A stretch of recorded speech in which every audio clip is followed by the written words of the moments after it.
আজ রবিবার। Good morning সবাইকে। রবিবারের বাজার।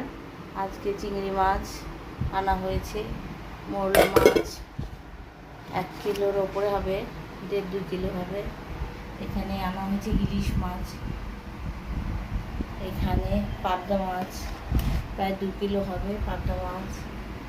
আর এইখানে হলো চিতল, অনেকটা বড় চিতল মাছ, ইলিশ মাছের মাথা, অনেক কটা মাথা এখানে। আর এখানে হলো সরপুঁটি, বেশ ভালো তরতাজা ইলিশ, এই সরপুঁটি এটা।